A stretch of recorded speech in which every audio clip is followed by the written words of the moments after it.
Olá, bem-vindos à primeira conversa da Semana de Igualdade. Hoje temos connosco três convidados para discutirem sobre o desenvolvimento histórico e eixos de intervenção na luta antirracista. Gostaríamos e queremos desde já agradecer a participação dos nossos convidados oradores, a começar pelo professor Pedro Cardim, professor no Departamento de História da nova FCCH, investigador do CHAM. Também José Pi Costa, estudante de CPRI na FCCH e membro do Núcleo de Estudantes Africanos e Lusófonos da FCCH, e Henrique Chaves, membro da Frente Antirracista. Cada orador terá cerca de 10 minutos para uma exposição inicial, onde passaremos depois para um período de questões do público, que estará aberto no espaço de comentários aqui do Facebook. Poderemos então começar com o professor Pedro Cardim, uma vez que este dará já uma perspectiva histórica e um enquadramento sobre esta temática. Professor, se estiver à vontade. Estão a ouvir bem? Muito boa tarde. Conseguem ouvir bem? Sim? Conseguimos. Ótimo. Bom, obrigado pelo convite. É uma iniciativa importante em qualquer momento e ainda mais nesta fase de saída, de confinamento em que nos encontramos.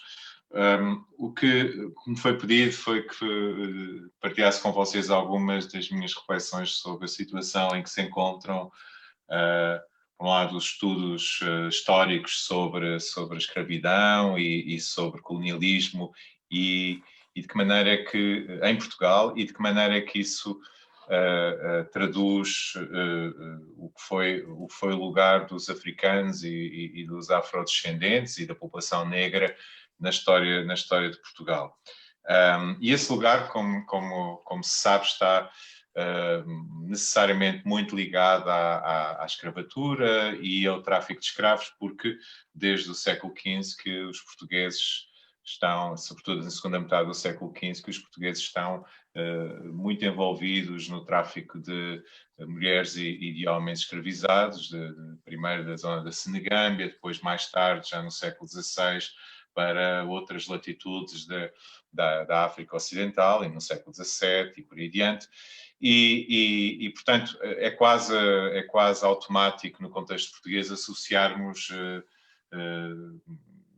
e na trajetória histórica portuguesa, associarmos negros a escravos, o que é desde logo um dado a reter, embora exija alguma reflexão, porque aquilo que era historicamente a legislação sobre a escravidão em Portugal, como no conjunto dos reinos da Europa Ocidental, fazia com que muitos dos homens e mulheres que tinham sido escravizados pudessem atingir uma situação e uma condição de libertos e de livres, e portanto, quando vemos num quadro de Lisboa final do século XVI, um homem negro ou uma mulher negra, e tendemos de imediato a dizer, olha, um escravo, na verdade, pode não ser um escravo, pode perfeitamente ser um homem ou uma mulher liberta ou livre, e inclusive é nascido em Portugal. O que é outro elemento que importa reter, é que Lisboa, com este envolvimento português num tráfico de escravos que tem como primeiro destino a Península Ibérica e só depois a América, Lisboa tem uma população significativa de homens e de mulheres negros desde pelo menos o século XV, finais do século XV. Há poucos investigadores portugueses que trabalharam sobre este tema, com destaque para Jorge Fonseca e Arlindo Caldeira, e os números são difíceis de estimar, mas para o século XVI podemos estar a falar de uma população negra em Lisboa, e uma parte dela nascida em Lisboa, natural de Portugal, portanto, que rondará os 10, 11, 12% da população lisboeta. Portanto, este primeiro dado que introduz a ligação à escravidão é um dado que importa reter, mas também criticar, e para não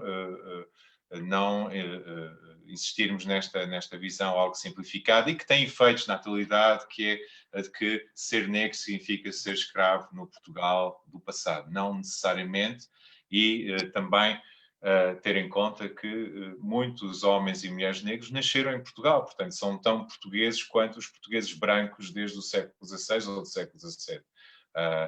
Portanto, isto também nos convida a criticar, usando a história e o conhecimento histórico, a criticar as constantes atribuições de outsider, de estranho, de forasteiro às pessoas negras, não é? Como se, como hoje em dia acontece muitas vezes, quase que uma afirmação sistemática de que ser negro significa que não é exatamente português, que vem de fora, não é? A ideia de que ser negro, de onde é que tu vens? Bom, venho de Lisboa, venho de Cascais, venho do Porto, ou venho de Coimbra, por que não? E isto é algo que penso que muitos dos homens e mulheres negros que vivem em Portugal, nascidos e que são portugueses ou que residem em Portugal, muitas vezes sentem.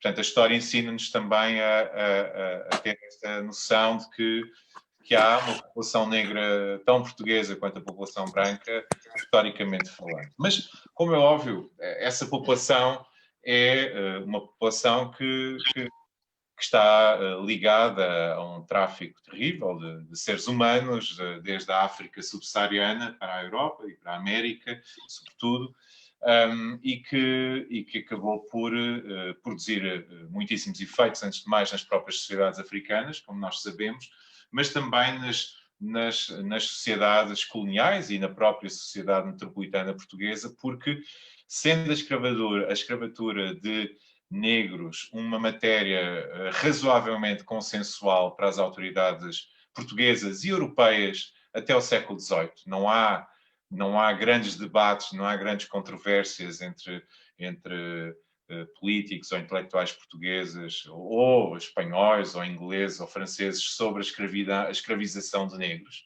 Há um razoável consenso, é chocante, mas há um consenso entre as elites europeias que a população negra pode ser escravizada. Na verdade, o que os europeus diziam é que estavam já a utilizar pessoas que tinham sido escravizadas pelas próprias populações africanas, portanto não havia nenhum problema jurídico, moral, o que fosse a respeito do que estava a acontecer, mas essa ausência de debate, de controvérsias sobre a escravização, que contrasta flagrantemente com os grandes debates acerca dos indígenas americanos, que aí sim houve muita controvérsia, essa ausência de debate e um razoável consenso fez com que se enraizasse nas sociedades ocidentais, e Portugal a esse respeito não é nenhuma exceção, esta ideia de que a população negra é uma população que é subalternizada, naturalmente subalternizada, e os efeitos sociais disto são enormes, desde a não presença de negros e negras nas camadas superiores da sociedade portuguesa e do Ocidente europeu, desde o finais do século XV até o século XX, com pouquíssimas exceções que quase que só confirmam a regra, a subalternização sistemática, múltiplas formas de discriminação institucionalizada a pessoas de origem africana, formas de invisibilização, no fundo também a ausência dessa população negra das instituições, mas também dos lugares onde poderiam falar, ter voz, fixar memória. Os arquivos, por exemplo, são lugares onde apenas muito a custo os historiadores conseguem encontrar traços sobre a população negra, e isto não é por acaso. Portanto, é mais um desses efeitos de subalternização e de discriminação e de invisibilização dessa população, que depois, mesmo com as políticas abolicionistas e com a abolição definitiva nas colónias portuguesas do estatuto de escravo, mas a sua substituição por diferentes formas de trabalho forçado em finais do século, já no último quartel do século XIX e ao longo do século XX, até ao fim da dominação colonial portuguesa em África, com muitas transformações e de uma maneira muito linear, mas essa subalternização, essa discriminação, essa invisibilização acabou por produzir efeitos muito duradouros e fortíssimos na própria sociedade portuguesa, nas suas instituições, no sistema de ensino, no acesso à saúde, nos direitos cívicos, políticos da população negra. A história, de uma forma não linear e não sendo transposta linear ou automaticamente para o presente, mas a história ajuda-nos a ver as origens destas formas de discriminação e dá-nos também instrumentos para as desmontar, para as criticar, para as repensar e para identificar onde é que estão os preconceitos, onde é que subsistem essas rotinas intelectuais e comportamentos sociais que, de uma forma direta ou indireta, têm uma genealogia muito, muito antiga nesta história, nesta sistemática história de discriminação, de subalternização e de invisibilização. É o trio que eu escolhi para dar um pouco o mote a este brevíssimo retrato histórico que acabei de fazer e que, insisto, a abolição da escravatura, obviamente, mesmo no Portugal peninsular, a partir dos anos 70 do século XVIII, não altera de uma forma substantiva esta situação. Pelo contrário, persistem, em termos sociais, formas de discriminação, ainda que não consagradas na lei, mas com uma eficácia social enorme, que acabam por fazer com que essa população africana seja subalternizada, tornada invisível, e aqueles que são negros acabam por tentar ocultar essa condição, porque sabem que ela carrega consigo toda uma série de elementos que são vistos como negativos pelas elites e pelas instituições e, portanto, e não propriamente um atributo enaltecido. Para já, lançava estas questões, isto é um diálogo, é um início de um debate, depois, como é óbvio, voltarei a estes problemas e a estes temas que eu acabei de lançar. Muito obrigado. Ora, muito obrigado nós, professor, pelo seu enquadramento inicial. Passaríamos então agora a palavra a José Pi Costa, membro do Núcleo de Estudantes Africanos e Lusófonos da FCCH. Pronto, tens a palavra. Muito boa tarde a todos. Como membro do NIAL, Núcleo de Estudos Africanos e Lusófonos, não estudantes, desculpa lá ter que fazer este reparo. Somos um núcleo de estudos africanos, ou seja, nós fazemos estudos sobre a África, sobre a história, a atualidade, a arte e cultura. Então, ou seja, temas como a escravatura em África é um tema pertinente também dentro do NIAL, uma vez que a gente, para poder compreender o presente, há que saber muito melhor do passado. Porém, no âmbito estudantil, ou seja, gostei muito da abordagem do professor, que explicou muito o que se passou e que reflete mesmo na realidade. Porém, no âmbito estudantil, ou seja, na FCCH, um dos objetivos da criação do nosso núcleo foi, ou seja, uma maneira de podermos apoiar os estudantes africanos e afrodescendentes cá em Portugal, uma vez que muitos de nós, infelizmente, ao chegarem cá, não conseguem enquadrar-se devidamente, ou seja, claro, não vou dizer, vou falar até do meu caso, saí de Angola, muito bem, chego cá, não conheço ninguém, então há sempre aquela necessidade de se enquadrar, de interagir com as pessoas e se integrar. O nosso núcleo, felizmente, tem feito esse trabalho para encaminhar e integrar os estudantes todos, para conviverem com todos os estudantes, felizmente. Porém, também lidamos com a dificuldade de alguns deles, quer seja no campo social, quer seja no campo académico, porque muitos têm suas dificuldades, tal como todo mundo tem. Então, a gente tem feito um trabalho mesmo que é para minimizar isso. Eu, no meu caso também, juntamente com o resto do núcleo, temos feito propostas que é para ajudar um bocadinho os alunos afrodescendentes e tal, e para sensibilizar também os professores a apoiar estes estudantes, uma vez que há sempre a barreira da língua e também cultural. No caso de Angola, não há muita essa dificuldade, porém, a barreira cultural é sempre a barreira cultural. Mas falo mais pelo caso dos estudantes guineenses e cabo-verdianos, com a língua, tem a barreira da língua. Eu, felizmente, tenho engajado muito que é para dar um apoio aos estudantes guineenses que têm a barreira com a língua, uma vez que, sendo eles estudantes e que pagam as suas propinas, têm que ter os seus direitos,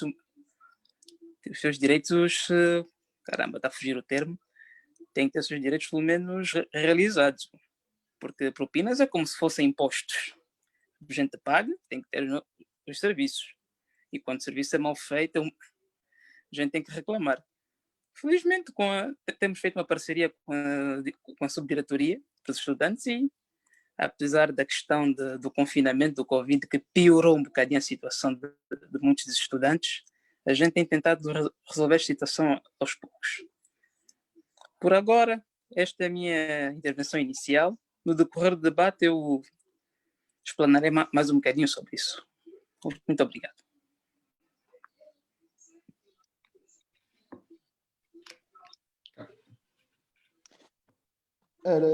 Obrigado pela tua intervenção inicial, Josepe. Passaremos também, então, à última intervenção neste rol inicial. Passaríamos agora a palavra, então, a Henrique Chaves, membro da Frente Antirracista. Olá, boa tarde a todos. Boa tarde ao Giuseppe, boa tarde ao Pedro Cardim, boa tarde aos estudantes e a quem está nos acompanhando. Além de fazer parte da Frente Antirracista, também faço parte da comunidade da FCCH, também sou investigador na FCCH no SIX Nova e também estudei a minha licenciatura e mestrado nessa instituição, portanto, uma instituição que conheço muito bem. E gostava de estruturar a minha intervenção um bocado pensando nas questões atuais do racismo e também relacionando um bocado com aquilo que já foi falado e com relação com a faculdade, com a CCH. Primeiramente, nós estamos vivendo um momento muito complicado, né, a situação nacional e internacional em relação às questões do coronavírus, e há um discurso muito recorrente que estamos todos no mesmo barco, e isso não é verdade, porque o barco, existem vários barcos e o mar ataca todos de formas distintas e desiguais. E isso vê-se ainda mais forte nos territórios portugueses, onde a população que ele vive é uma população mais negra, uma população ou de origem cigana, uma população imigrante, e esses territórios que já eram estigmatizados anteriormente, antes desse momento político e social que vivemos atualmente, e de saúde pública, neste momento ainda estão mais estigmatizados, seja pelas respostas sociais que esses bairros precisam, seja também pelo discurso político e mediático que há sobre esses bairros. Tanto, por exemplo, se formos acompanhar agora as notícias que saem do Correio da Manhã, dando um exemplo concreto, por acaso agora estou fazendo pesquisa no Correio da Manhã por outras questões, mas tive a reparar que no próprio Correio da Manhã, as notícias que saem atualmente sobre as questões de prisões da polícia, detenções ou criminalizações que a polícia tem feito por causa do coronavírus, há uma incidência muito forte sobre esse discurso mediático em territórios marginalizados, entre aspas, onde a presença de quem lá vive nesse território é uma população negra, uma população cigana. E vou aqui citar uma entrevista que tive a ver esses últimos dias, que é um rapper que chama-se Goya, um rapper que canta em crioulo, que teve muitos anos preso, vários crimes que cometeu, e fala um bocado sobre esse processo de criminalidade que teve no passado e sobre a sua atualidade. E um discurso que ele trazia muito interessante é que os bairros já são as prisões. Ele teve preso, veio de alguns bairros que estavam ali na Amadora, fronteira com Lisboa, agora acho que vive em Cascais, e diz isso: os bairros já são as prisões, os bairros já são marginalizados, estigmatizado ao ponto, como estava agora a falar o Cardim, sobre a história portuguesa em relação ao esclavagismo. Essa história atualizou-se neste momento, nos últimos 30 anos, com um processo urbanístico nas áreas metropolitanas portuguesas e também em algumas zonas semi-urbanas, com a periferização de populações, especificamente uma ideia de guetização de populações, especificamente pela origem da pessoa, ou seja, pela cor, pela questão da migração e também pela questão dos portugueses ciganos. É importante dizer que também são portugueses. Esse isolamento territorial e segregação urbana cria desigualdades gritantes para com estes territórios, para com o resto do contexto português. Pensando aqui na área metropolitana, essas desigualdades a nível dos transportes públicos, a nível da habitação, a nível das condições de acesso aos bens essenciais, colocam esses territórios com mais dificuldades em relação aos territórios que estão à volta, aos territórios até próximos. Vou dar aqui um exemplo, mesmo em Lisboa. Em Lisboa há vários bairros que chamam-se os bairros de realojamento, os bairros que passaram pelo processo europeu nos últimos 20, 30 anos, e esses bairros estão, muitos deles até próximo da faculdade. Acho que a faculdade tem um bairro ao lado, que é o bairro do Rego, que é um bairro que tem um processo mais ou menos semelhante, com várias nuances, mas há bairros em Lisboa que estão isolados, por exemplo, em Marvila, na Ajuda, dentro do município de Lisboa, que a dificuldade de sair daquele bairro e entrar naquele bairro em dias normais, não estou a falar agora no momento atual que as dificuldades foram acrescidas, que as dificuldades de circular para dentro e para fora desses bairros sempre foram gritantes, seja a nível dos transportes, seja também ao nível da condição da rede viária para a circulação de carro, seja ao nível da condição da rede, na qualidade do espaço público, as pessoas circularem a pé, ou seja, as dificuldades já são gritantes à partida. Depois, quando as pessoas estão confrontadas com a necessidade de trabalhar, com a necessidade de estudar, isso torna-se um problema acrescido. E vou citar um caso concreto de quando eu estava estudando a CCH, passava muitas horas, há uns 5 ou 6 anos atrás, passava muitas horas dentro da CCH, ou seja, já cheguei a passar 24 horas a estudar e depois ficava a noite toda trabalhando na faculdade. E uma coisa interessante que se via era qual era a população que ia fazer a limpeza da faculdade. Era, sobretudo, senhoras negras, e qual era a população que estudava, qual era a população que dava as aulas, ou seja, há uma distinção muito clara na sociedade portuguesa ao nível da certificação, da profissão, da distribuição socioeconômica do tipo de áreas e profissões que cada pessoa ocupa, e é nítido que grande parte da população negra, nascida em Portugal, que veio para cá imigrante, os imigrantes no geral, a população cigana, ainda mais visível ainda, não chegam ao mínimo estabelecido que é estudante. Quando chega, como estava a falar agora o Giuseppe, tem outras dificuldades acrescidas que é linhas de corte, dificuldade de integração, ou seja, a faculdade é pensada por uma mentalidade estruturada para alunos brancos portugueses, portanto, não há questão da língua pensada previamente. Muitos desses jovens, por exemplo, que nasceram em Portugal, são portugueses, mas como são tão excluídos territorialmente, socialmente, a vários níveis, muitas vezes a língua que mais consegue melhor falar é a língua do crioulo de Cabo Verde, por exemplo, um dos crioulos do Cabo Verde, quer dizer. E quando chega à faculdade, essas questões nunca são pensadas previamente, o que é pensado é o básico. Como falamos todos portugueses, como Portugal, a única língua que Portugal tem é português e mirandês, e isso é o básico. E é um problema generalizado disso. Recentemente, em março, pouco antes do governo português decretar que todos os imigrantes que estão cá em Portugal, que já tinham entrado no CEF, estavam automaticamente legalizados para terem mais facilidade a ter acesso a documentos, entre outras coisas, o CEF assassinou uma pessoa no aeroporto. Vários agentes do CEF assassinaram um imigrante ucraniano no aeroporto, num dia inteiro de violência física que aqueles inspetores fizeram com aquela pessoa. Depois, os agentes dos bombeiros, os médicos, falsificaram todo um discurso, criaram um discurso falso sobre aquela pessoa, ou seja, disseram que aquela pessoa não tinha sido, na realidade, foi uma morte natural, não sei o quê, ocultando todo o crime que foi causado pelos inspetores do CEF. Isso não é novidade, aconteceu em vários momentos na atualidade. Na atualidade temos outro caso mediático que conhecemos, que a polícia foi considerada criminosa, que é o caso do bairro da Cova da Moura, e aconteceu em 2014. Essa é uma realidade que temos hoje, e isso tem cada vez mais acentuado e tornado mais forte a tensão que essas questões levantam. Recentemente, como vimos o caso do jogador de futebol, o Quaresma, quando decidiu ter um discurso político mais politizado, quer dizer, contra o político André Ventura, o deputado André Ventura, não só o próprio André Ventura que respondeu como respondeu de forma racista e xenofóbica, mas toda uma questão de construção coletiva que teve um discurso contra o Quaresma, ou seja, não foi só um indivíduo deputado que fez aquele discurso, mas houve massa coletiva que se juntou em defesa do próprio André Ventura contra o Quaresma. Então, o discurso também está associado à questão cigana.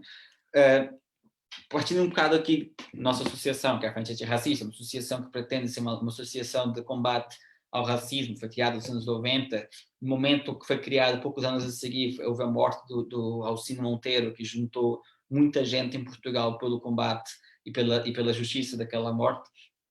Neste momento, sentimos que estamos a voltar a aquele momento que a violência chegava a esse nível, já são vários níveis, mas agora chega ao nível do assassinato de forma bruta e crua na rua. Só para dar um exemplo, o Ministério Público iniciou vários militantes de extrema-direita em Portugal, vários deles cometeram crimes contra pessoas negras, contra pessoas comunistas, contra pessoas gays e lésbicas e LGBT no geral. São pessoas que estavam, e uma das coisas que foi dita no Ministério Público foi, por pouco, não houve um Alcino Monteiro outra vez. Ou seja, estamos a voltar a esse nível de assassinato cru, racista, xenofóbico, com esse ódio forte alimentado no contexto português. E estamos a chegar a esse momento outra vez, estamos a viver isso mais uma vez, com uma questão que é, há quórum de apoio a esse tipo de coisa atualmente vive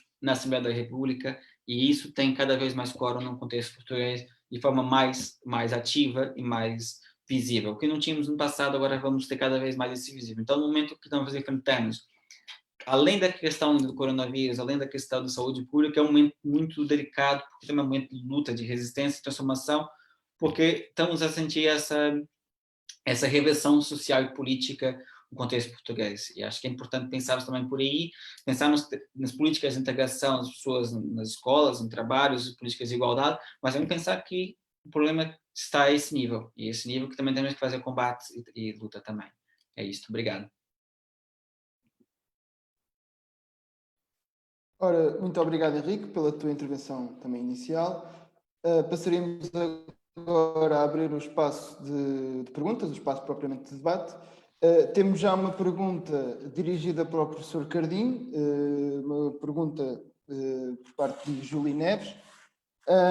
A pergunta foca-se, ora, passarei a ler a pergunta. Será correto afirmar que, aliás, o professor Cardim referiu bastante o passado colonial. Será correto afirmar que este marcou e ainda marca a sociedade portuguesa no que respeita à sua faceta racista? E de que maneira é que o distanciamento histórico dessa realidade ajuda ou prejudica nestes preconceitos?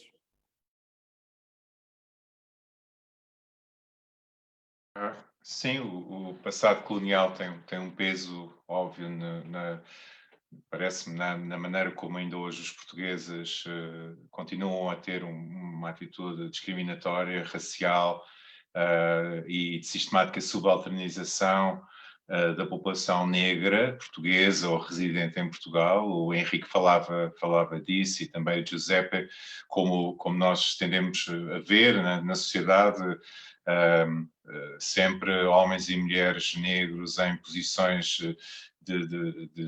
que não são exatamente as posições de poder ou de maior destaque, e que isso é, quanto a mim, também um dos efeitos de longa duração de uma história de subalternização e que marcada também por, de formas diversas, negar-se à população negra a possibilidade de ascensão social, de ocupar lugares de poder e de ocupar lugares onde pudessem ter voz e intervir num ou noutro sentido, em termos de vida social. O passado colonial apenas confirmou isso, porque a partir do momento em que se constroem sociedades coloniais que estão pensadas para dar a posição de topo à população não local, indígena, ameríndia ou africana, mas sim à população de origem europeia, porque as sociedades coloniais que os portugueses criaram desde o século XVI não estão desenhadas para a igualdade, mas sim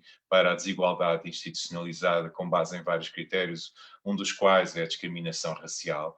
Portanto, são sociedades coloniais que desde sempre até o século XX funcionaram nesses termos, com muitas configurações diferentes, sem dúvida, mas a discriminação racial, também aplicada de maneiras diversas, produziu sempre o mesmo efeito, com pouquíssimas exceções e muito pontuais, mas o efeito foi a população branca de origem portuguesa, portanto, ou nascida no Brasil, ou em África, ou no estado da Índia, acabava por ser aquela que tinha maiores possibilidades de projeção social.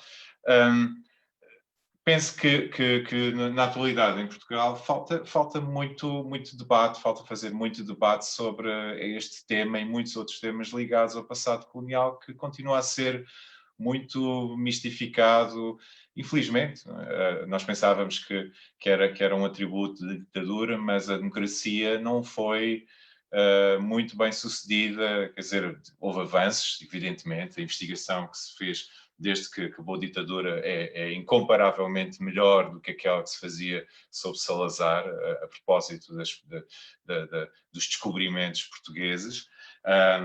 mas há ainda muito para fazer, tanto na investigação sobre o passado colonial, quanto na discussão pública com os resultados dessa investigação sobre o passado colonial.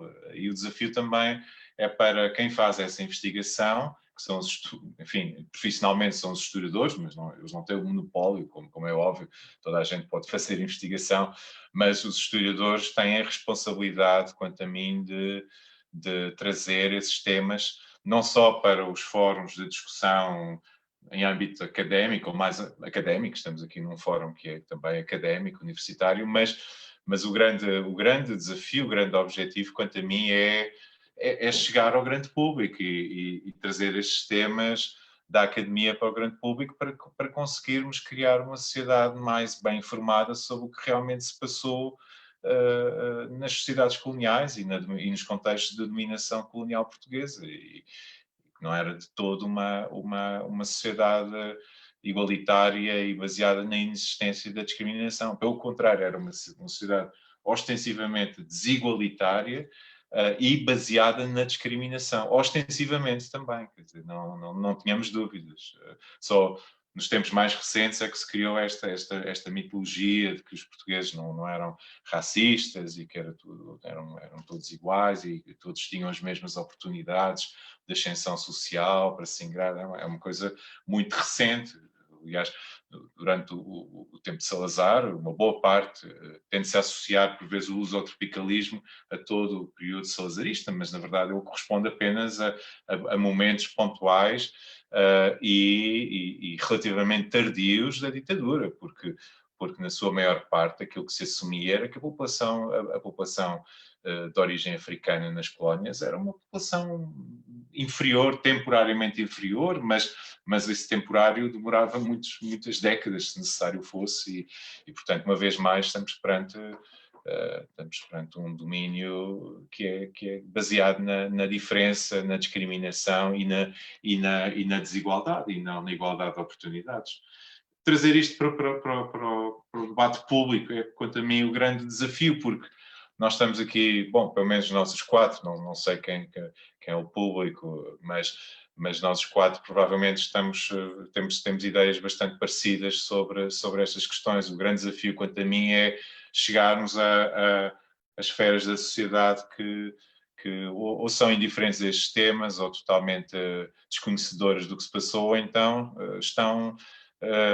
continuam agarradas a essas imagens muito mitificadoras do que foi o passado colonial português, e que são imagens que não estão, lamento dizer, mas não estão, a melhor investigação que se tem feito nos últimos anos mostra precisamente o contrário, que há discriminação, que há desigualdade, que há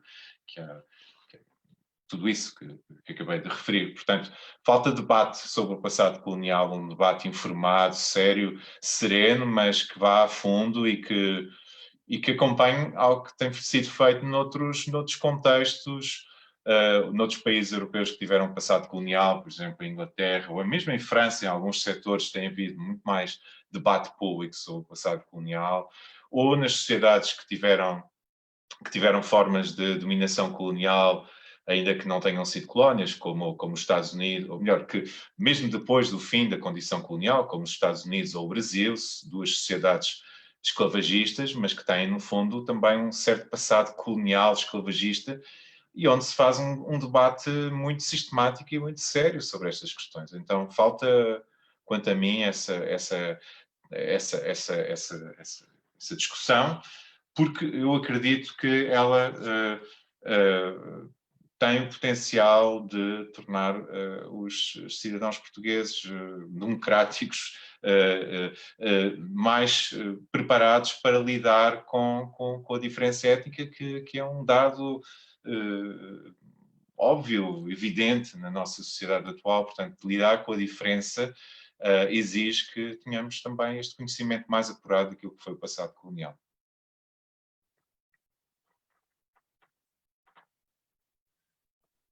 Ora, muito obrigado, professor, pela sua resposta.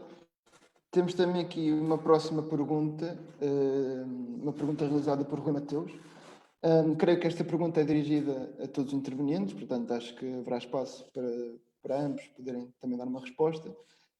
E a pergunta é a seguinte: durante a epidemia, muitos dos trabalhadores essenciais que continuaram a ir trabalhar todos os dias eram afrodescendentes. O que dizer sobre a forma como essas pessoas que compõem uma força de trabalho essencial ser tão desprezada apenas pela cor da sua pele? Não sei se algum de vocês quer já começar com esta questão. É igual. Não sei se tem mais questões que quer juntar. Não, para já ainda não me fizeram chegar mais questões. Ok. Sim, posso falar rapidamente, depois se quiserem complementar o resto das pessoas que estão presentes. Acho que a questão dos trabalhadores sociais é importante. Foi um bocado que eu estava a falar um bocado sobre quando estava na faculdade há 24 horas e percebi o ciclo de trabalhadores e pessoas que vivem a comunidade da faculdade, quem eram as pessoas que faziam as limpezas, quem eram as pessoas que faziam as obras, e havia uma questão, tanto na questão da cor, quanto na questão da origem. Ou seja, não é só a cor, porque a questão da origem também é muito importante. Nós, imigrantes brasileiros, independentemente da cor, continuamos sempre a ser imigrantes em Portugal, e isso determina para a nossa condição territorializada cá uma forma de lidar com o país e de ser lidado pelo quem vive cá, que os portugueses, no geral, diferente com qualquer português. Ou seja, não é só uma questão de cor da pele, é uma questão de... São várias questões, não é? Que é a questão da origem da pessoa, se a pessoa é ou não português, se a pessoa é cigana ou não, português cigano ou não, ou se a pessoa é negra ou não. O que interessa aqui é, mais do que como é o outro, é que o outro não é o eu. É a questão que estava a falar o Carlinhos há um bocado, a questão do outro e a questão do eu. O eu é o que interessa, o eu hegemônico branco português. O resto que está fora disso não interessa assim, tanto. A desvalorização socioeconômica e política dessas pessoas é gritante. E os trabalhos essenciais, como essa questão estava a colocar, havia vários trabalhos essenciais que foram agora pensados durante o Covid, desde polícia ao enfermeiro, ao trabalhador do supermercado. São todos trabalhos essenciais e já estão todos desvalorizados. Agora, aqueles que desenvolviam os trabalhos dos essenciais menos qualificados eram, sim, grande parte deles era o outro, é o imigrante, é o negro, é o português cigano.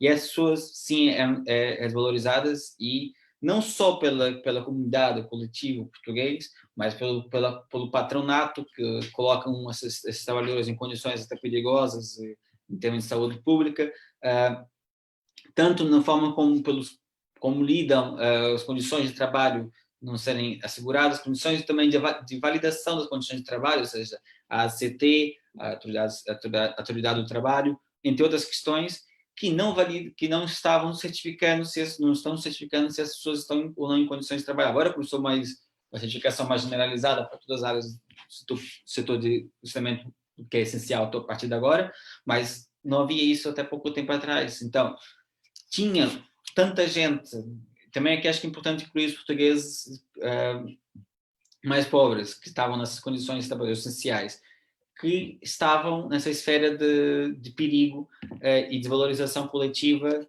apesar de haver um discurso que floresceu agora de valorizar os trabalhadores essenciais no geral. Acho que surgiu esse discurso, que não existia assim tão forte antes.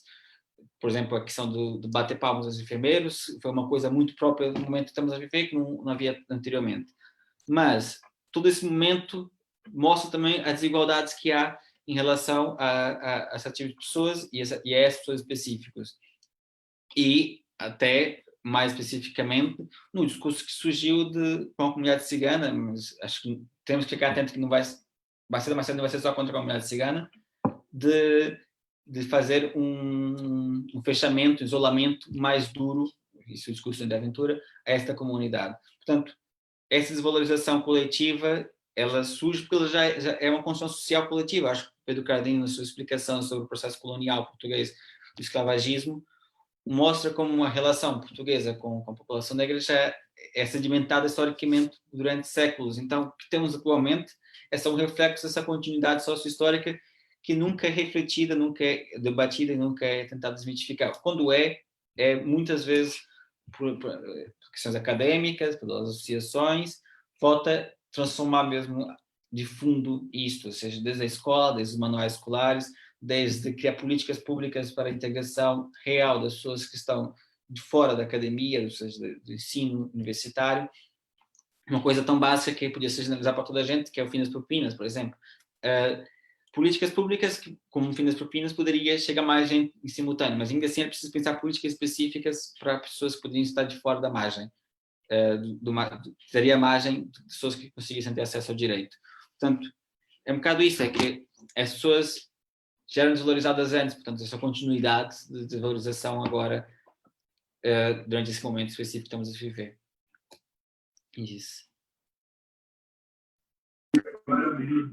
Não sei se haveria intenção de mais algum interveniente em responder a esta Eu questão. vou responder esta questão. Sim, sim.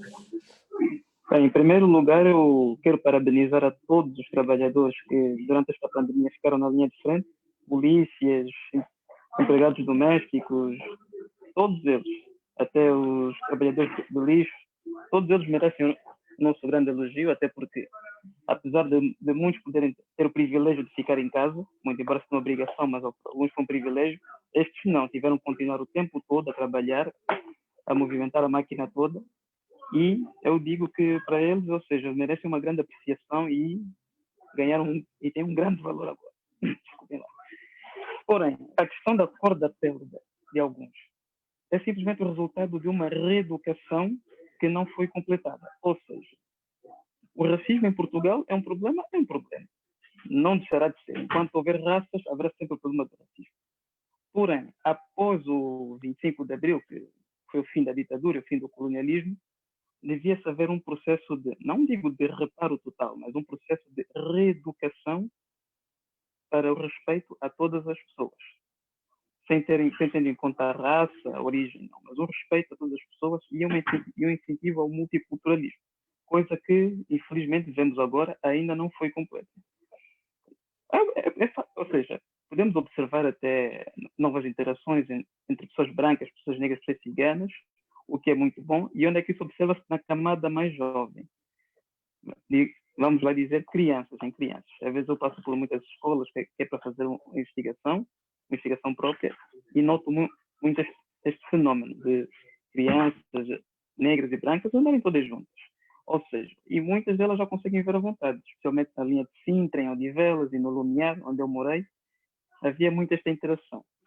O que mostra que o processo ideal para minimizar, não posso dizer terminar, teria aqui a dar uma ideia utópica, mas minimizar e impulsionar o multiculturalismo é a reeducação e o respeito a todo mundo, não importante a raça e tal. E uma coisa certa, como falou aqui o Henrique, a questão da valorização dos trabalhadores. Isto também devia ser impulsionado pela sociedade e também pela classe política, porque muitos dizem defender os trabalhadores, mas algumas denúncias não chegam até eles. Se chegam, às vezes são ignoradas. Temos o SOS Racismo que trata disso e tem tratado muitas das questões pertinentes. Porém, outra coisa que também é de realçar, ou seja, a questão da comunidade cigana, que é muito dita, que sofre racismo do dito André Ventura. Eu digo que, sim, a comunidade cigana sofre sim racismo, porém não podemos tapar o sol com a peneira um bocadinho, porque quando estive no Lumiar, às vezes deparei-me com certos comportamentos da comunidade cigana que são um bocadinho deploráveis. O que é que eu entendia? Havia outra parte da que pertence à comunidade cigana que não se identificava com aquilo e às vezes dizia: envergonho-me deste pessoal. Eu dizia: por que envergonho deste pessoal? Simplesmente, quando a pessoa não faz certos comportamentos, tem que responder pelos seus atos, ou seja, o julgamento tem que ser do indivíduo e não do grupo todo. Se alguns ciganos fazem certas coisas, alguns ciganos fazem certas coisas. Não são todos os ciganos que fazem. Se alguns negros fazem, são alguns negros, não todos os negros. Então, a visão que tem que ser mesmo colocada aqui é o respeito ao indivíduo e depois expandir este respeito à comunidade toda. Por exemplo, na comunidade negra, que já está aqui há muito tempo, a grande maioria é trabalhadora. Só vai ao metro, vai aos supermercados, vê-se muitas pessoas de raça negra a trabalharem. Ou seja, vê-se que é uma comunidade que tem contribuindo muito para a economia portuguesa, socialmente também tem contribuído muito e culturalmente também. Temos que cuidar também este ponto. Então, a reeducação que, infelizmente, o 25 de Abril não proporcionou ou não terminou, deve ser, é uma questão de debate pertinente e não só de debate, não vamos só debater formas de reeducar ou formas de expandir o multiculturalismo, também temos que aplicá-lo. A aplicabilidade é a melhor forma de combate e é a melhor forma de atuação. Então, mais uma vez, elogio a todos que estiveram na linha de frente, especialmente a comunidade negra, que tem se falado muito, e também da comunidade branca, todos eles merecem o nosso apoio.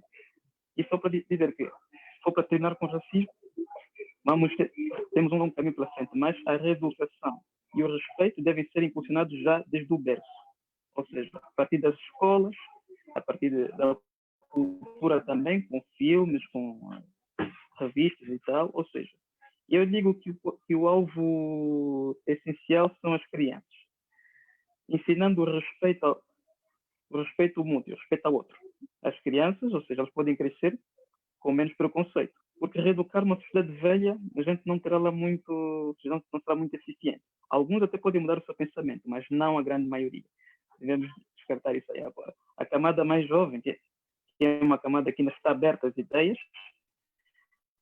é a camada ideal para o processo de reeducação. Por exemplo, Portugal, ou seja, desde o 25 de abril já passaram 44 anos, 46 anos.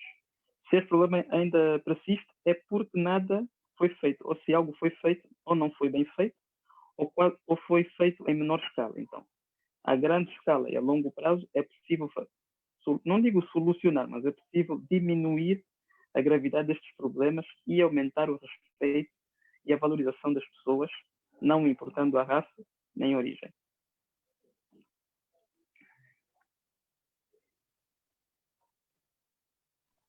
Ora, obrigado, Giuseppe. Não sei se ainda... Professor, claro.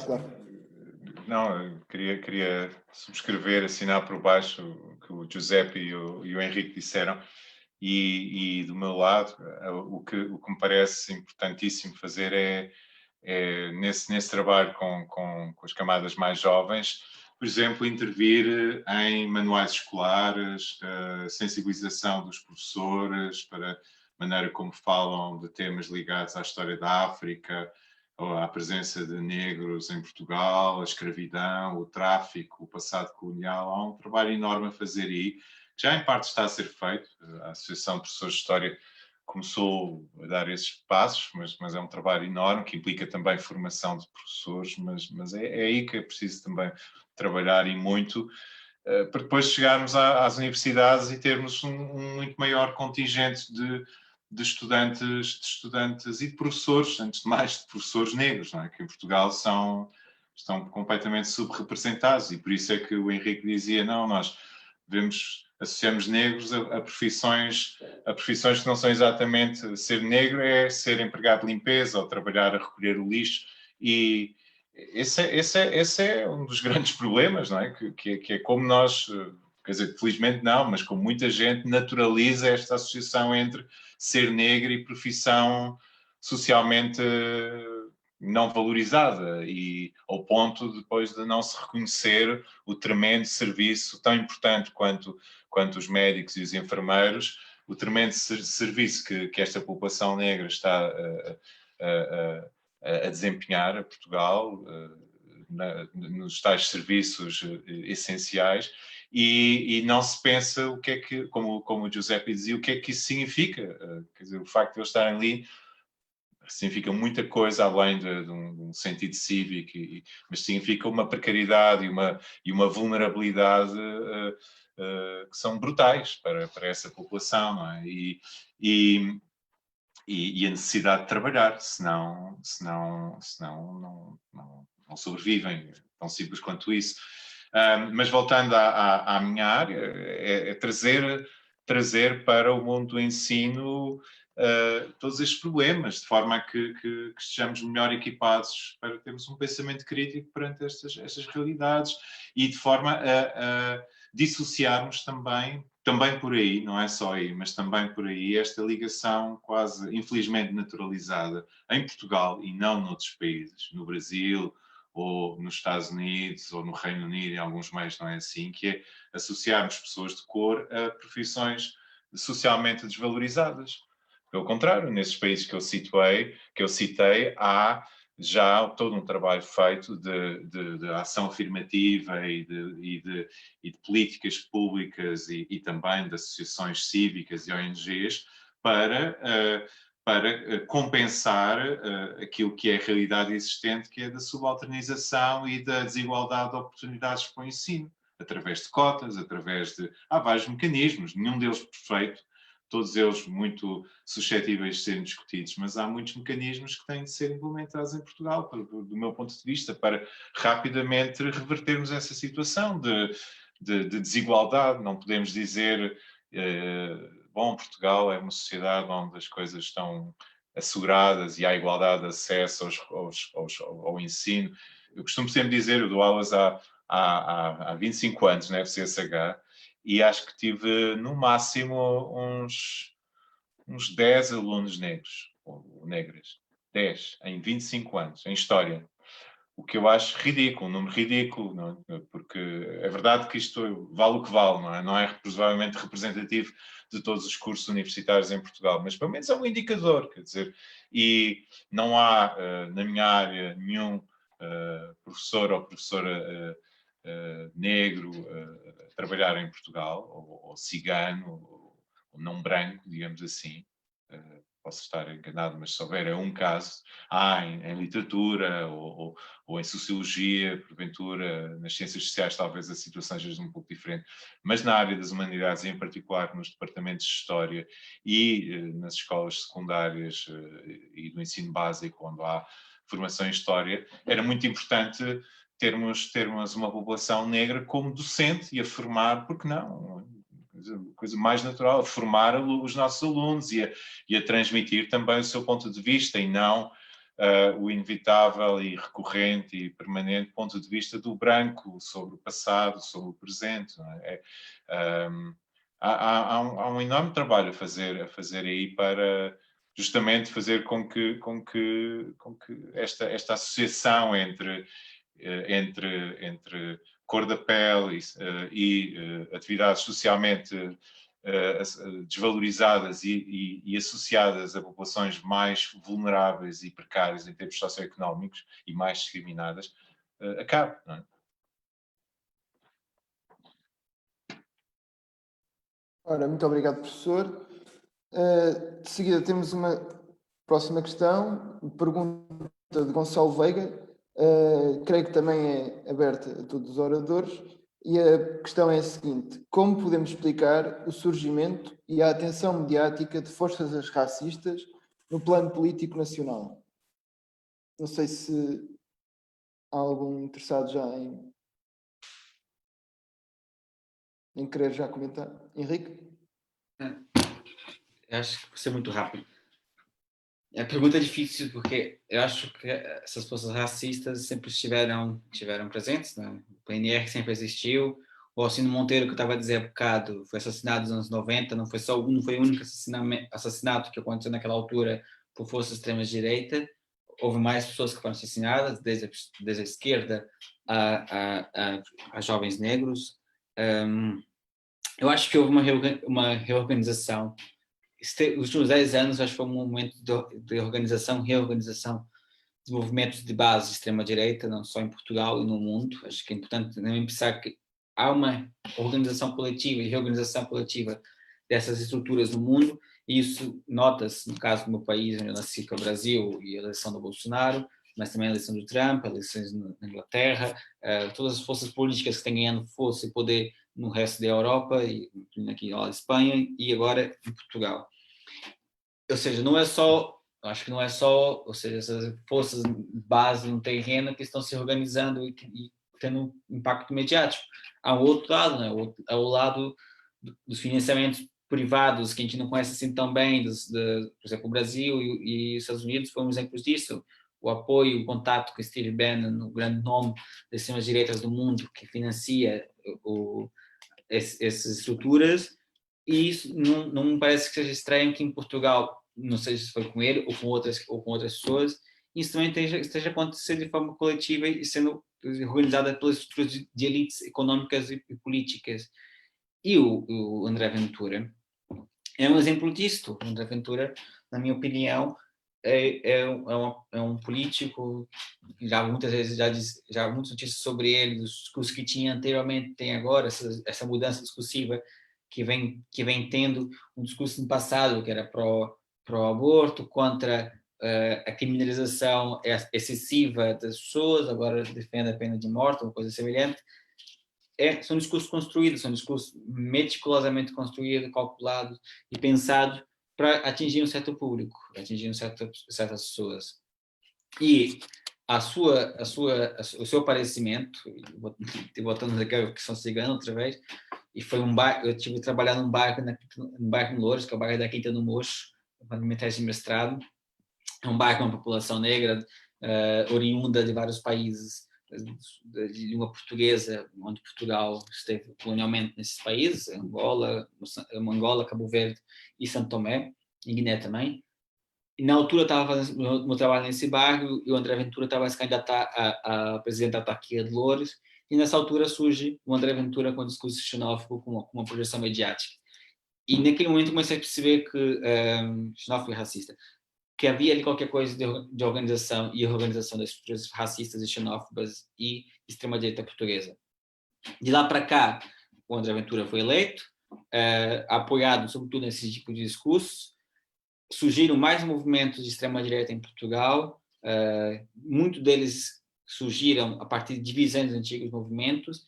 Houve aquela questão conosco, na CCH, na altura estava muito próximo das associações de estudantes, que houve ali um conflito de movimentos de extrema-direita que tentaram atacar estudantes na faculdade e até ameaçaram estudantes dentro da associação de estudantes. E depois houve a manifestação do PNR à porta da faculdade. Então, houve uma onda que as pessoas começaram a surfar esses movimentos, e na minha opinião há qualquer coisa mediática por trás disto. A TSF, quando o André Ventura colocava aquela questão sobre os ciganos, fez aquela pergunta do acha certo isolar os ciganos para conter o coronavírus. Ou seja, o próprio mediatismo e a comunicação social tem apoiado qualquer coisa aqui. E o Correio da Manhã é a arma e o instrumento mais forte desse projeto político. O TVI também. Por outro lado, também há claramente apoios externos e reorganização política. E só para dizer uma coisa aqui, um detalhe sobre a população cigana que é muito importante.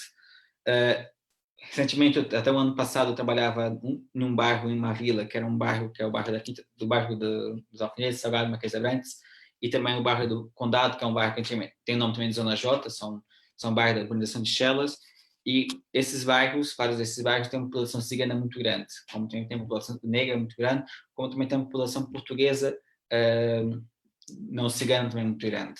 E todos esses bairros são bairros marginalizados ao nível do discurso, ao nível da território, ao nível de várias coisas, por assim dizer.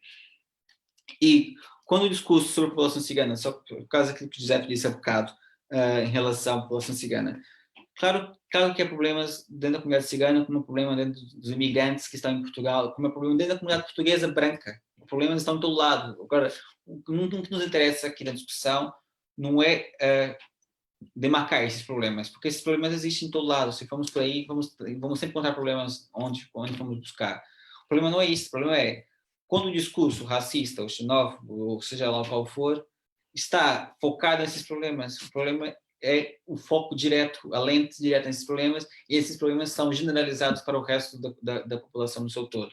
Por isso é importante dizer, claro que há problemas em todo lado, mas o que interessa-nos aqui é ficar discutindo os problemas e discutir um modo não só de resolvê-lo, ou de combater o discurso xenófobo que tem lente só sobre esses problemas e generaliza todo um território, como aqueles territórios que eu trabalhei, e lá quando lá tive alguns problemas, claro, como tive problemas quando estava saindo da faculdade e encontrava cabeças nazis que queriam bater nos estudantes, mas que são problemas sempre, portanto temos que olhar para as questões de outra forma, que é pensar como essas pessoas podem participar da comunidade no seu todo, e a comunidade não é a identidade portuguesa branca construída, é a multiplicidade dessas diferenças e desigualdades e coisas entre as pessoas que podemos construir algo novo. Acho que é isto, temos que pensar como todos nós, e aquilo que estava a dizer para o Ricardinho há bocado sobre pensar os professores de história, pensar as questões e a representatividade negra nos professores de história, para poderem contar a sua história. E também o português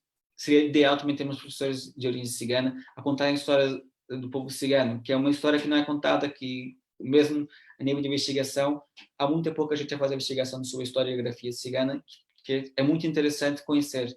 E eu conheço pouco, mas gostava de conhecer mais, e acho que é um momento para fazermos esse espaço para construir também uma nova identidade portuguesa, porque essa identidade focada numa questão branca, excludente de tudo o resto, estamos um bocado cansados dela, acho que precisamos construir uma nova, e essa construção depende um bocado de todos, de uma forma coletiva, em frente. É isto.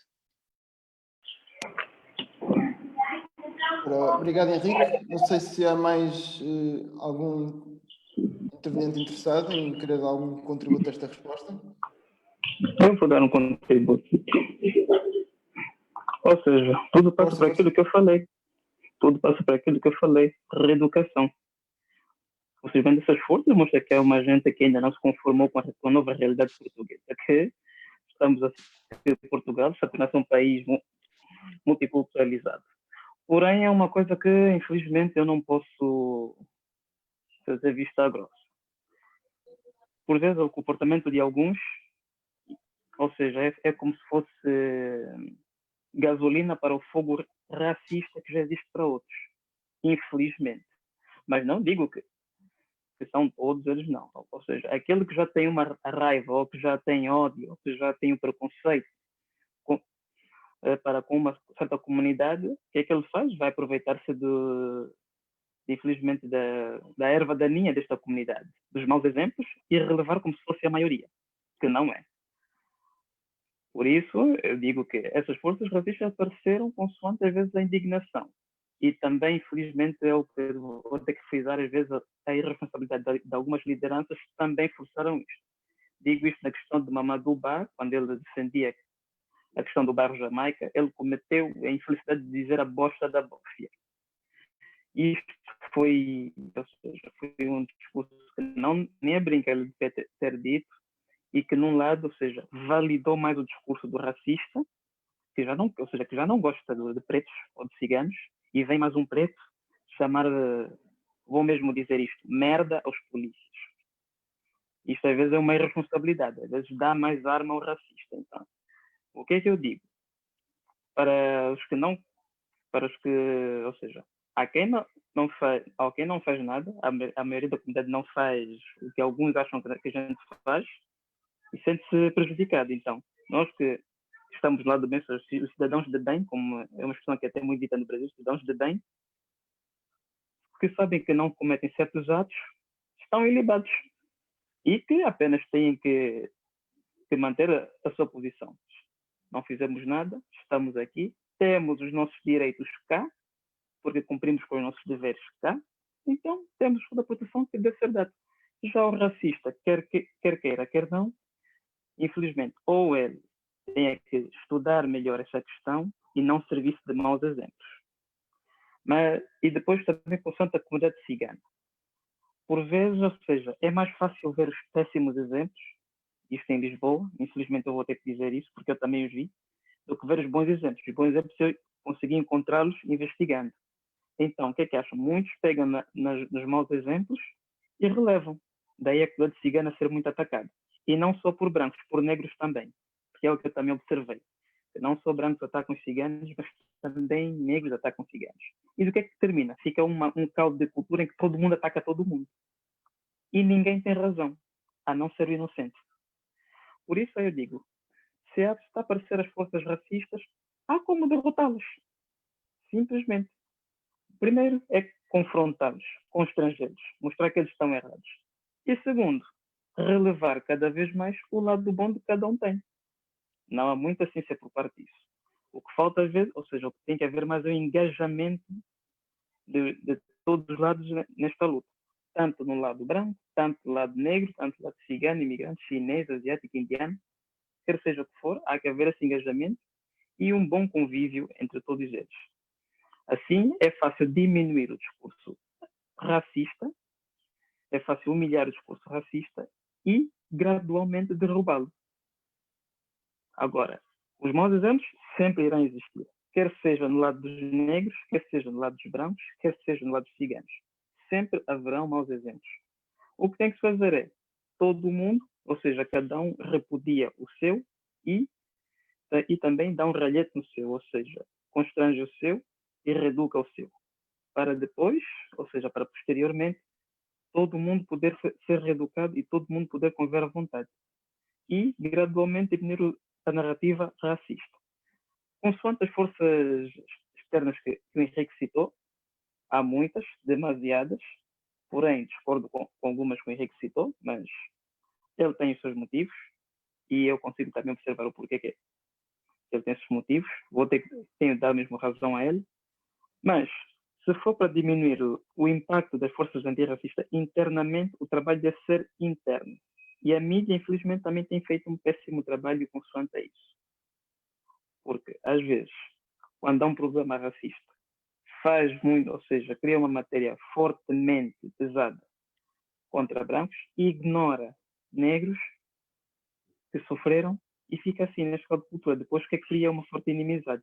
Se as mídias todas contribuírem para uma espécie de reconciliação, de entendimento e convergência social mútua, seria tudo diferente. Porque por agora as forças racistas surgiram, mas também vão diminuir gradualmente. Que elas surgem quando aproveitam-se do terreno. Porém, o terreno estando leve ou não dando base, elas caem e caem humilhadas. É só a gente estudar formas de mantê-las, ou de suprimi-las, ou de reprimi-las, se for necessário.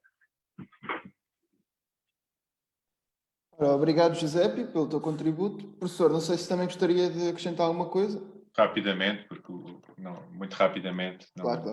não sei dar uma explicação, portanto não consigo responder à pergunta de uma forma, ainda por cima, depois do Henrique e do Giuseppe terem dado o seu contributo, que me parece ser muito mais informado sobre estes fenómenos do que o meu. De qualquer modo, uma das coisas que sempre me assustou e que agora, talvez ainda mais, uma vez que temos este fenómeno de forças racistas nas instituições políticas, foi a condescendência que as ditas elites brancas portuguesas sempre tiveram em relação à xenofobia e ao humor sobre negros, por exemplo. É muito frequente ouvirmos pessoas brancas em Portugal contar piadas sobre negros, histórias que discriminam homens e mulheres negros e isso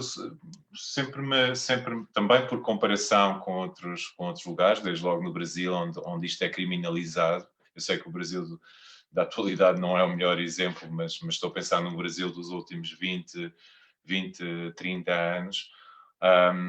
Por contraste com o Brasil, em Portugal existe muito esta facilidade ainda que me parece que é uma leveza ignorante sobre o que é a população africana, a população negra, o seu presente, o seu passado, e além disso está muito ligada àquilo que falávamos há pouco, a propósito daquele comentário que o Henrique fazia das empregadas de limpeza da faculdade de serem negros. Bom, então é uma população tão socialmente desvalorizada que se pode contar as coisas mais horrorosas sobre essa população que ninguém reage mal. Eu já saí de um jantar num restaurante com um grupo de pessoas onde a certa altura brancos todos e começaram a contar piadas racistas e eu ficar ali em silêncio era ser cúmplice dessa situação e portanto fui-me embora. Eu disse não estou para aqui para isto, fui-me embora e não voltei a ver aquelas pessoas. Mas isto para tentar contribuir um pouco para esta pergunta, de uma forma muito mais pessoal, digamos, como é que eu vejo a emergência destas forças racistas numa sociedade que tem muito racismo por aí, um racismo que por vezes até pode ser até mais soft, noutras vezes nem tanto, estamos a ver, mas às vezes é mais soft, mas que tem efeitos hard muito, muito claros, não é? Quer dizer, o racismo soft, às vezes, dito soft, é tão duro ou até mais do que um sistema à base de Jim Crow ou outro, não é? São formas de discriminação com uma capacidade de instaurar e de perpetuar a desigualdade e a subalternização muito, muito fortes. Perante isto, o que também queria dizer, ainda respondendo à pergunta, e um pouco comentando o que o Niall e o Giuseppe, neste caso, estão a fazer, que me parece de extrema importância, também a articulação com o que o Giuseppe referia, bom, os acontecimentos depois daquilo que aconteceu no bairro Jamaica, para mim são mais do que justificáveis, tendo em conta a situação social que se vive, mas têm de ser acompanhados por um trabalho de diálogo e de trabalho com as instituições por parte de representantes desta população que está a ser há décadas alvo, objeto de formas múltiplas de discriminação e subalternização. Eu quando tive o primeiro contacto com o NIAL da FCSH, foi para mim um grande alívio, porque finalmente aparece, eu sei que é difícil, mas é muito importante que existam estas vozes que estão organizadas com reivindicações, que falam com as instituições, que fazem pressão, que promovem iniciativas como a da Semana da África no ano passado, na FCSH. Pouco e pouco isto vai passando, mas a dimensão reivindicativa organizada a partir de organizações como a vossa parece-me absolutamente fundamental, e às vezes só perguntava-me como é que, perante situações tão gritantes de desigualdade, como é que não surgiram mais cedo? Bom, e a resposta é óbvia, que aquilo que temos vindo a falar, todos estes mecanismos de discriminação e de subalternização e de invisibilização, são mecanismos que também dificultam muito os próprios alvos desta xenofobia se organizarem e ter uma voz. Eu sei que é muito difícil, mas o NIAL, neste caso concreto, parece-me tem tido um papel muito relevante, tem tido na atual direção da faculdade, creio que o Giuseppe também o pode testemunhar, tem havido receptividade, há ideias, há muito trabalho para fazer, mas há ideias, há receptividade. Então, mas é fundamental que o trabalho seja feito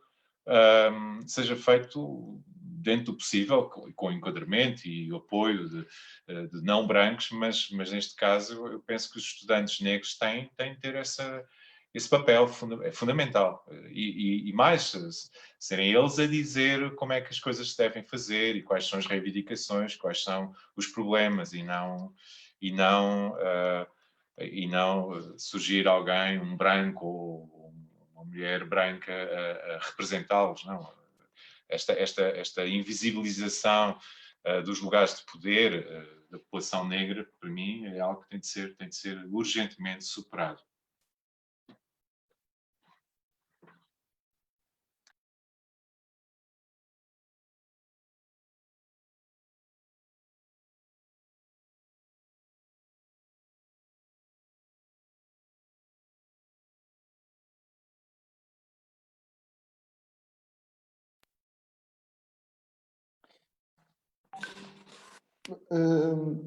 Bom, temos aqui uma outra pergunta, creio que esta é direcionada mais para o professor Cardim. A pergunta, espero não me enganar no nome, de Faiga Keller, e a pergunta é a seguinte: sobre a igualdade, vou aqui perguntar na área académica, como os imigrantes de origens de países de língua portuguesa podem sentir-se mais iguais como os portugueses, se por vezes somos rejeitados pela forma que escrevemos e falamos na sala de aula? Vocês poderiam dizer o que vocês acham dessa xenofobia que existe há tempos na área académica?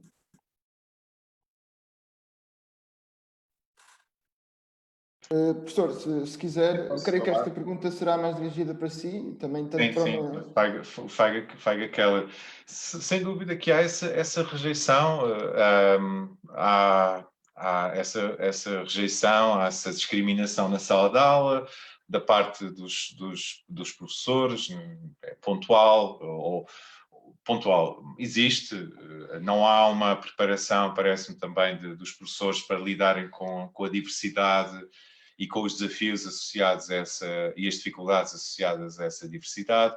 Os próprios alunos, por vezes brancos, também rejeitam, há formas de segregação. Isso tem sido relatado em conversas que tenho com membros do UNIAL e não só, e também com estudantes negros e negras da FCSH, que uma vez mais são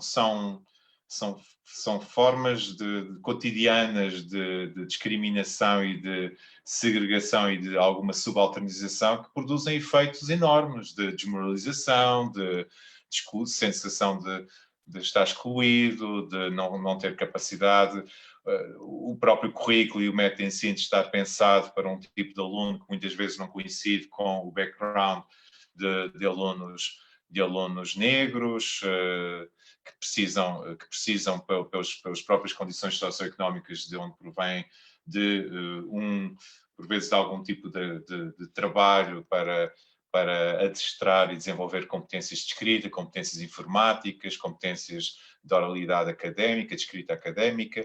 A faculdade, tanto quanto sei, eu cheguei a participar numa ou duas reuniões com membros da equipa diretiva, estava a tomar medidas no sentido de pelo menos nessa área, haver uma resposta, mas para mim a resposta tem de ser mais vasta e tem de passar por incrementar o número de alunos, incrementar a diversidade na sala de aula. É óbvio que se continuarmos com esse sistema em que há uma maioria sistemática de alunos brancos e só de vez em quando aparece um aluno negro ou um aluno, portanto, ou cigano ou indiano, é claro que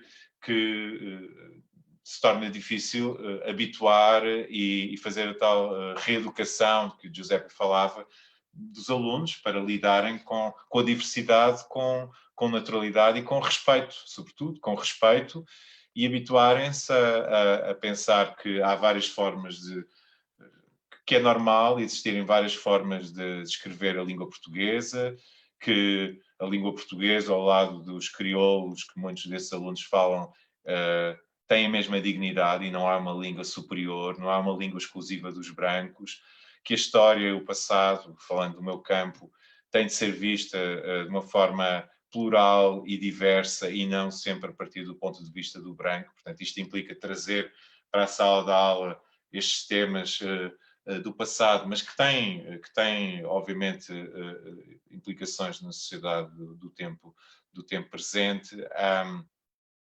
E depois aumentar, penso que era o Giuseppe, ou não sei, o Henrique falavam, quer dizer, temos de ter investigadores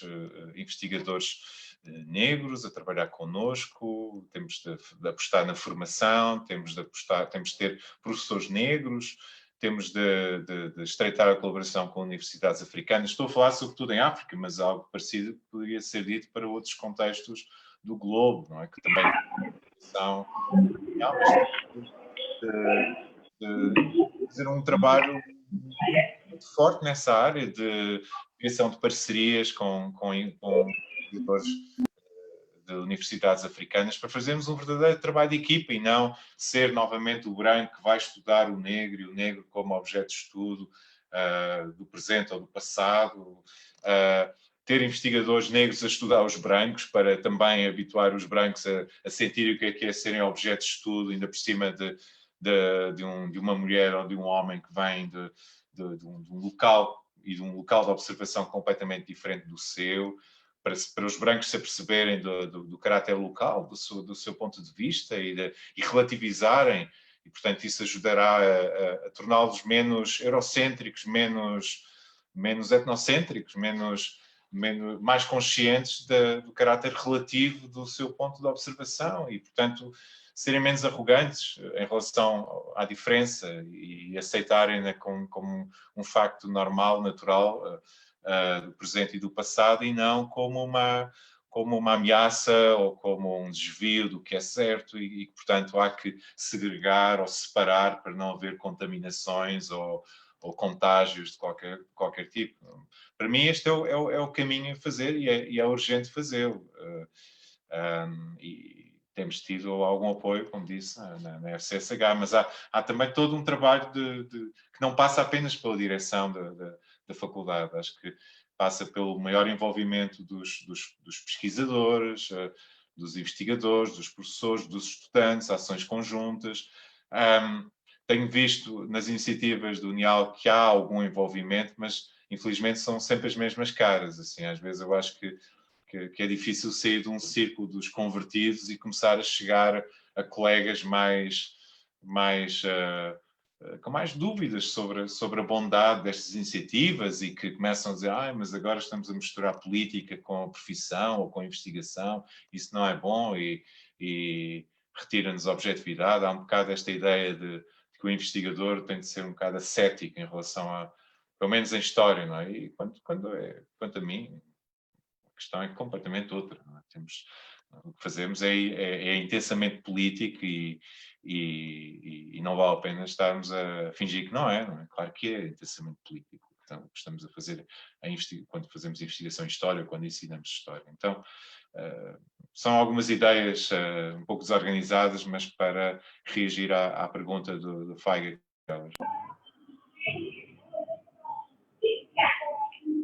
Ora, muito obrigado, professor. Eu tenho também já uma última pergunta, depois se calhar passaremos para as intervenções finais. A pergunta também é dirigida, foi realizada da nossa parte, da parte da Associação de Estudantes, e é a seguinte: parece que quanto mais nos distanciamos daquilo que foi o nosso passado racista, mais ele tem teimado a regressar, agora até na política e por agentes com bastante expressão mediática, algo que até já temos vindo a explorar bastante neste debate e as suas várias expressões. Mas a nossa questão, e acho que também já foi aprofundada também aqui, com algumas medidas, algumas maneiras de intervenção, mas a nossa questão centrava-se de quais são as melhores táticas para poder combater, atendendo, obviamente, as vossas perspectivas e o que é que acham que poderia ser as melhores táticas para este combate.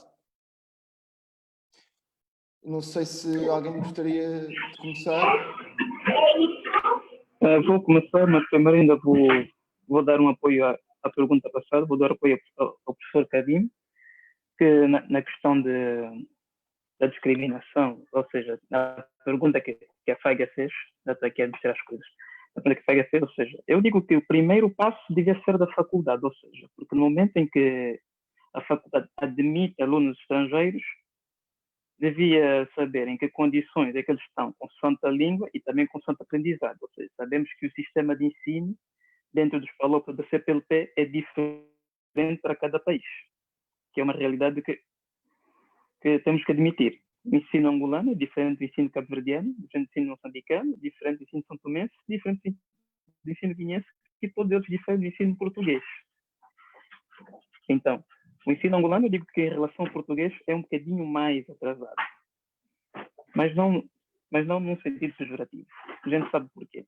Então, eu aí diria que a faculdade, primeiro, sabendo que recebe alunos estudantes guineenses e devia conhecer a realidade da Guiné, devia ter um programa de apoio linguístico aos estudantes e também uma forma de integração à faculdade do como ajudar nas pesquisas, de orientação académica e orientação ao manuseamento das plataformas digitais e outros programas, que é o que a faculdade devia fazer. É algo que nós, como NIEL, começamos a fazer, pena que a pandemia atrapalhou isto aqui, mas é algo que esperávamos que em setembro pudéssemos instituir uma formação dos estudantes que entrassem, uma formação de português e também de orientação académica aos estudantes, para que pudessem ter um diferente desempenho nos trabalhos. Mas agora, voltando à pergunta em questão, da questão do distanciamento das origens, ou seja, eu não digo que é muito o distanciamento do passado. O passado é o passado. Simplesmente deve ser compreendido e não deve ser repetido se for mal. Mas se ele agora afeta o futuro, é porque perpetuou-se esse passado mesmo com a transição. Porque se é um passado que a gente, em Portugal, que é condenado, né, com a transição, deveria serem feitos outros processos. Devia ser revisto o passado e não repetir os erros para o presente. Que infelizmente é o que aconteceu a nível social, a nível institucional e até na classe política. Daí a gente, ou seja, este erro é que deu brecha a este novo surgimento. infelizmente. Mas não diga-se que não pode ser solucionado. Tudo passa pelos debates e pela implementação na educação. Reeducando a população, a gente consegue minimizar problemas. Tudo passa pela educação, querendo ou não. O incentivo ao respeito, ou seja, a revisão dos valores que são transmitidos, tudo passa por aí. Revisto tudo aí e serem feitas emendas, consegue solucionar esse problema. Por isso eu não digo que o passado influencia fortemente, não. Simplesmente o processo de transição é que devia ter sido feito muito melhor do que foi feito. Tanto que até vou mencionar um caso concreto, ou seja, eu não sei se é de vosso conhecimento, mas o soldado mais condecorado de Portugal é preto, é um guinense. Hoje ele não pode ir para Guiné e mora cá em Portugal. Agora pergunto onde é que o governo português, o que é que o governo português tem feito que é para poder mediar, fazer uma cimeira, ou seja, ou negociar a ida dele a Guiné, ou seja, apesar de ele ter feito o que ele fez em Guiné, seria muito bom se ele pudesse voltar à sua terra. E como ela há vários, pois soldados angolanos, pretos, lutaram a favor do Estado Novo. E muitos ainda conseguiram ficar por lá. Porém, eu digo que a transição devia ter sido feita melhor. E os erros do passado como devem ser corrigidos. Renegociar e a narrativa deve ser diferente. E se começassem por estas coisas pequenas, ou seja, todos aqueles soldados negros que lutavam a favor do Estado Novo poderem ser recolocados nas suas terras de origem via uma negociação feita pelo governo português, no qual eles lutaram pela bandeira portuguesa. Se Portugal conseguir fazer este processo, já seria um grande passo que é para Portugal distanciar-se deste seu passado obscuro, que muitos consideram obscuros. História é história, algo que não podemos questionar. História é história, aconteceu, a gente tem é que não repetir estes erros, analisar tudo, ou seja, e relevar o lado bom da coisa. O lado mal a gente condena, mas não podemos utilizar isto como bandeira para depreciar a história de Portugal. O colonialismo foi o colonialismo, porém, os erros do passado só devem ser corrigidos e não repetidos. É o que eu acho.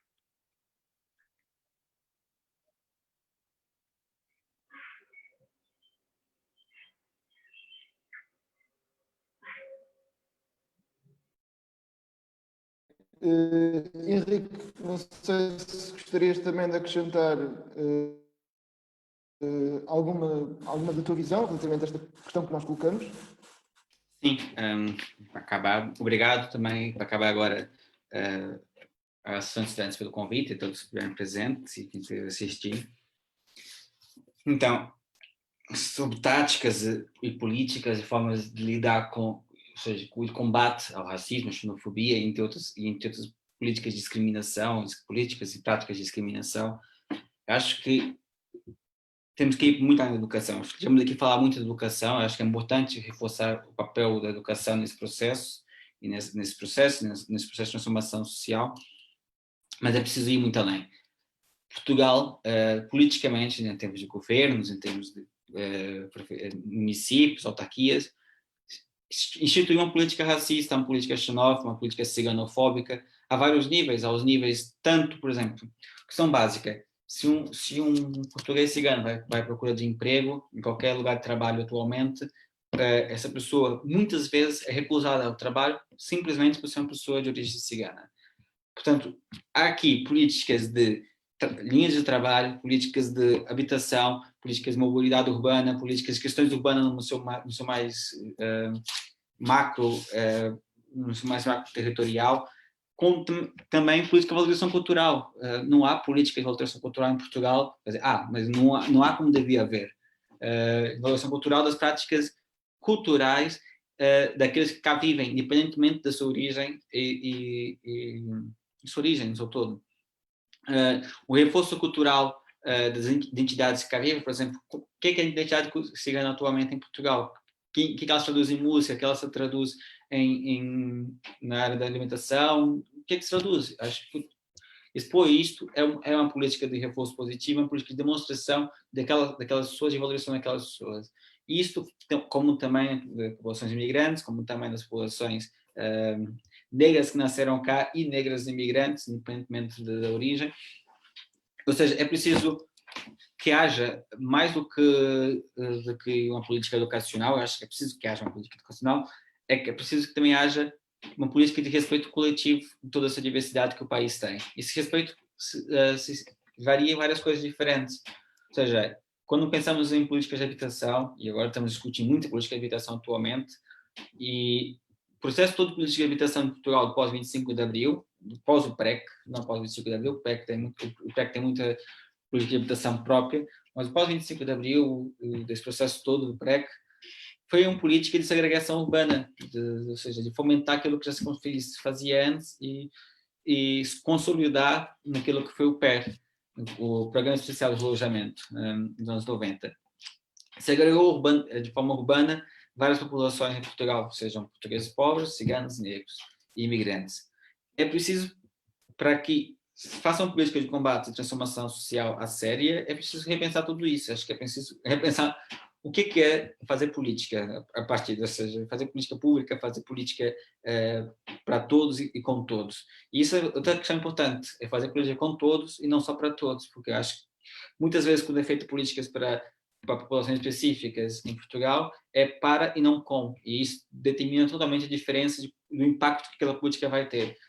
Se é para, é de cima para baixo, é quem tem poder na mão, o nome é branco, homem e português, se é com a participação dessas pessoas. E a participação dessas pessoas é muito mais decisiva e importante para que o efeito daquela política tenha consolidas de forma real e na prática. E aquilo que estavam, ou seja, eu vou dar um exemplo concreto e muito básico, que esse debate já foi falado, que é muito importante. Quando a SCH começa a pensar políticas públicas para estudantes da SCH, é muito importante, e acho que é isso que tem acontecido, corrija-me se esteja enganado, que envolva o núcleo de estudos africanos que tem dinâmica e está ativo na faculdade e está a pensar propostas. Isso sim é política com, não é política para. Quando é política para, é construir um bairro inteiro para uma população, fechá-la lá dentro e ignorar aquela população existe por algum tempo até que começar a dar problemas e começar a pensar políticas para responder esse problema em si mesmo.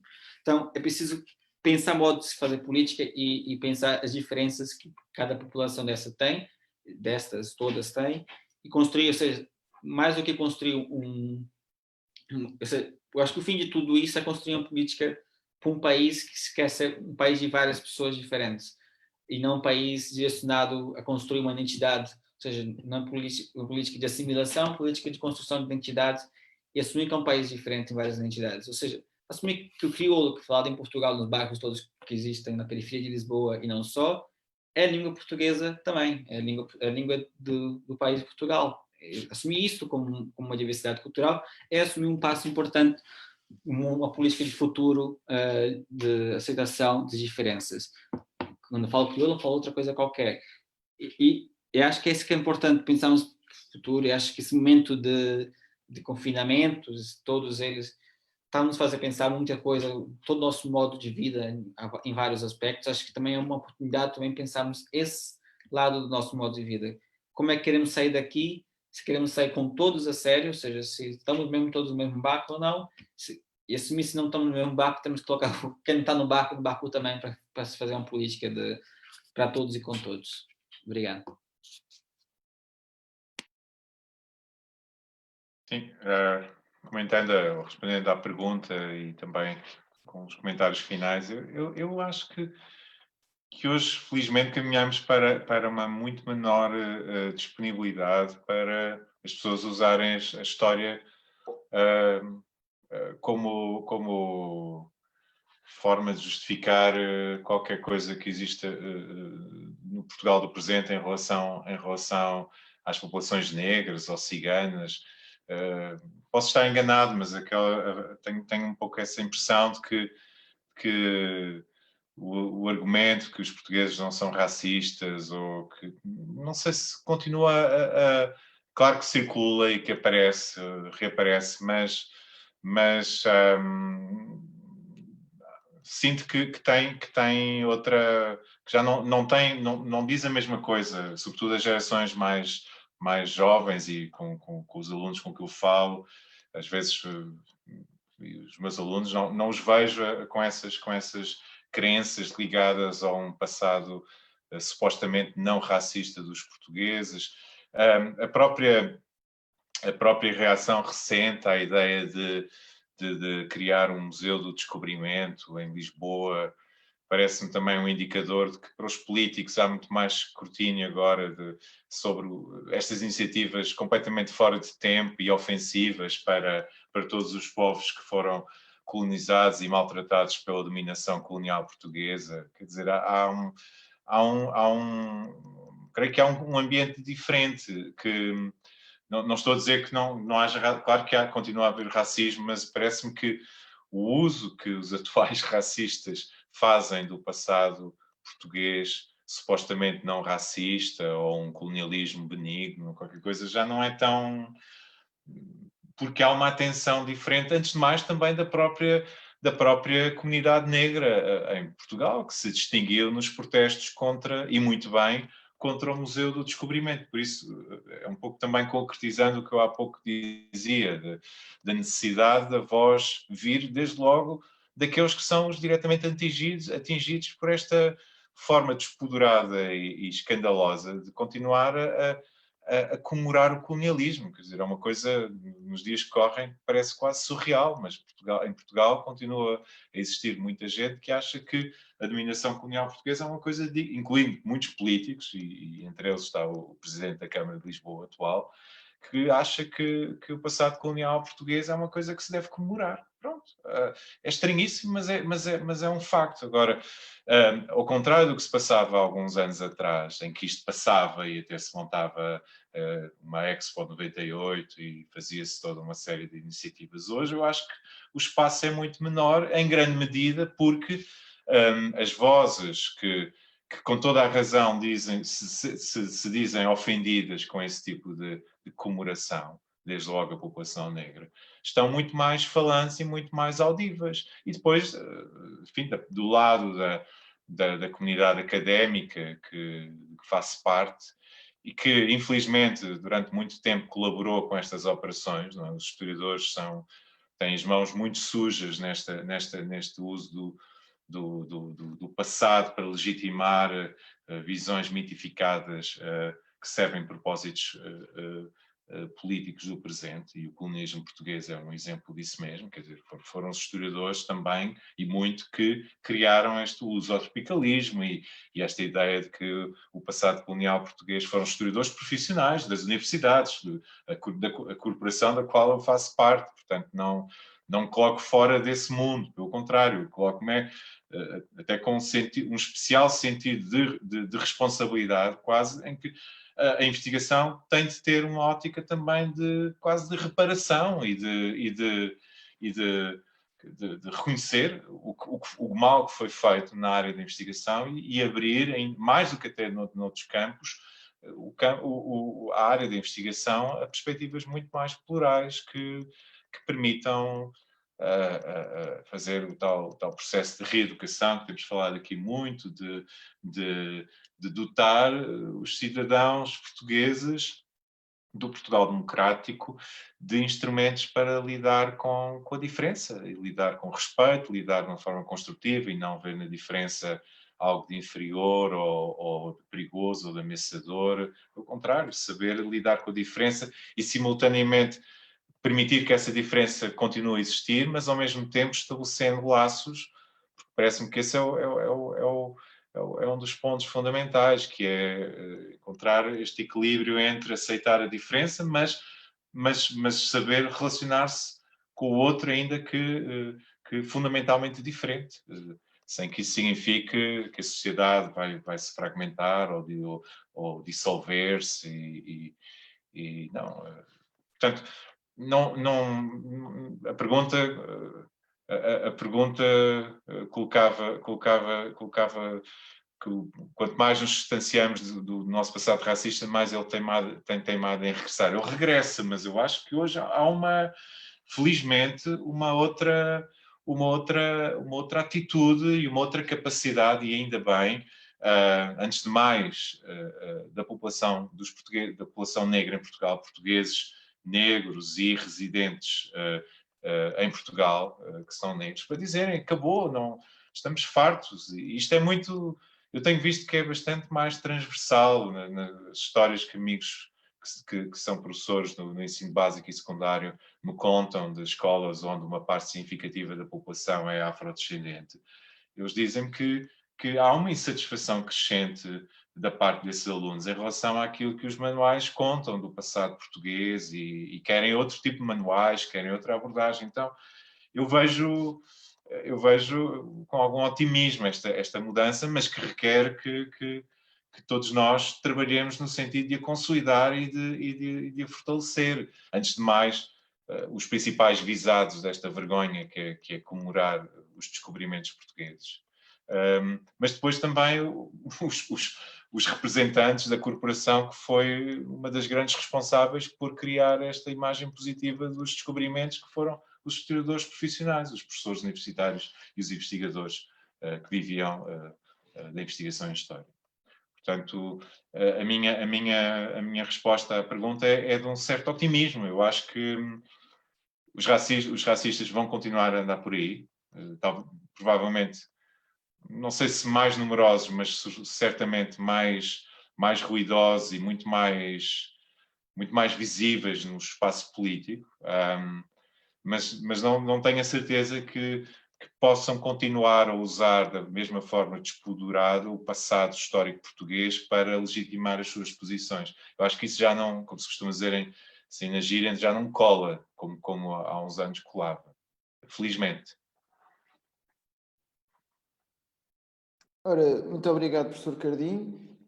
Infelizmente terei que colocar um ponto a este debate, esta reflexão, esta discussão que vemos tido ao longo desta 1h45. Antes de mais, acho que da parte da Associação de Estudantes gostaria muito de agradecer a presença de ambos os convidados, que acho que também ajudaram bastante para o adensar da reflexão sobre esta temática. Alertar, em nome da FCCH, que este próprio debate não se encerra hoje, nem irá encerrar amanhã ou nos próximos tempos. É também, sim, uma luta que precisamos de tê-la ativa no nosso dia-a-dia, na nossa ação, e para a qual também nós, na Associação de Estudantes, também estamos consciencializados e preocupados com esta temática. Reafirmar também que esta discussão que estamos a ter hoje enquadra-se numa semana uma semana temática que estamos a programar, a Semana da Igualdade, da qual também teremos outros debates, outras iniciativas, nomeadamente já amanhã, um debate também por volta das 3 horas sobre as questões da acessibilidade. Bom, deixaria também já aqui o apelo à participação tanto dos nossos oradores, mas também de quem nos está a assistir no Facebook. E em nome da FCCH gostaria de agradecer tanto a presença dos nossos convidados como a presença de quem assistiu até este momento.